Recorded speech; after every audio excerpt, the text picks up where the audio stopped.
लाखों लोगों के बलिदान के बाद भारत देश को आज़ादी मिली है। कांटों के बिस्तर पर सोकर अपने लहू की आहुति देने वाले लाखों शहीद जवानों के शौर्य, उनकी शहीदी और बलिदान के बाद आज देश का नागरिक आज़ादी के साथ जीवन जी रहा है। लेकिन भारत देश के कुछ चाटुकार लोग इन वीर जवानों के बलिदान पर भी सवालिया निशान खड़ा करते हुए उनका अपमान कर रहे हैं। ऐसी ही एक महिला अभिनेत्री है कंगना रनौत, जो देश के स्वतंत्रता सेनानियों के बलिदान पर अपनी चाटुकारिता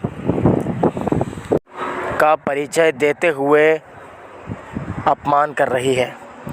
कंगना रनौत का कहना है कि 1947 में देश को आज़ादी भीख में मिली थी। कंगना रनौत का यह बयान उन लाखों स्वतंत्रता सेनानियों का और देश का अपमान करने वाला बयान है। सोशल मीडिया पर कंगना रनौत के इस बयान के बाद लोगों में भारी गुस्सा नज़र आ रहा है। बता दें कि हाल ही में केंद्र सरकार द्वारा कंगना रनौत को पद्मश्री का अवार्ड दिया गया है। इसी बीच कंगना रनौत का एक बयान सामने आया है जिसमें वो कहती नज़र आ रही है कि 1947 में देश को आज़ादी भीख में मिली थी। कंगना रनौत के इस बयान पर उन्हें पछतावा नहीं है, बल्कि वह इस पर गर्व महसूस कर रही हैं। कंगना रनौत का कहना है कि आज़ादी तो देश को वर्ष 2014 में मिली है। सोशल मीडिया पर किस तरह से लोग कंगना रनौत के इस बयान की निंदा कर रहे हैं और कंगना रनौत ने किस तरह से स्वतंत्रता संग्राम सेनानियों का अपमान किया है, देश के उन जवानों का, उन क्रांतिकारियों का अपमान किया है जिन्होंने अपनी प्राण की आहुति देकर देश को आज़ाद कराया। Blood will flow, but it should not be Hindustani blood.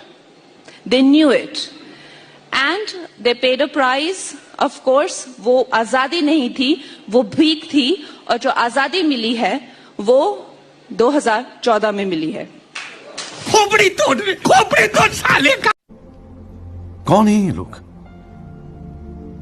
कहां से आते हैं ये? कंगना रनौत के इस बयान के बाद सोशल मीडिया ट्विटर पर पंकज बारडिया लिखते हैं, इसको भीख में नहीं और किसी कारण से अवार्ड मिला है। ऐसी घटिया इंसान के खिलाफ देशद्रोह का केस होना चाहिए। ये गांजा पी के कुछ भी बक देती है। सही पकड़े हैं। संदीप यादव लिखते हैं, सबसे बड़ी बात तो ये कि कंगना का इंटरव्यू करने वाली एंकर ने घेर कर इसे एक्सपोज नहीं किया, इसकी अनभक्ति और बेहूदगी को स्वीकार कर लिया। सनम चौधरी लिखती हैं, कभी किसी के लिए अपशब्द का इस्तेमाल नहीं किया, पर आज 2 टके की नचनियाँ जरूर लिखूंगी।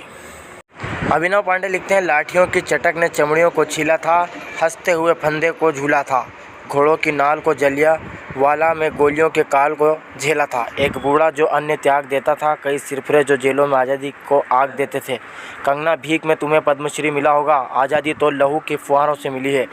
स्वामी लिखते हैं, कान खोलकर सुन कंगना, भीख में पद्मश्री मिलते हैं।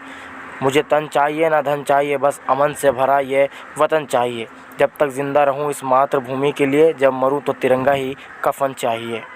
खुर्शीद खान लिखते हैं, ऐसे लोगों को पद्मश्री कैसे मिलता है जो ये नहीं जानते कि देश की सेवा से सभी ने अपने प्राणों की आहुति दी है, सभी ने अपना खून बहाया है, लेकिन क्या उन्हें सिर्फ सुर्खियों में रहने के लिए अपना स्टारडम दिखाना होता है? यह पागलपन की निशानी है, शर्म की बात है।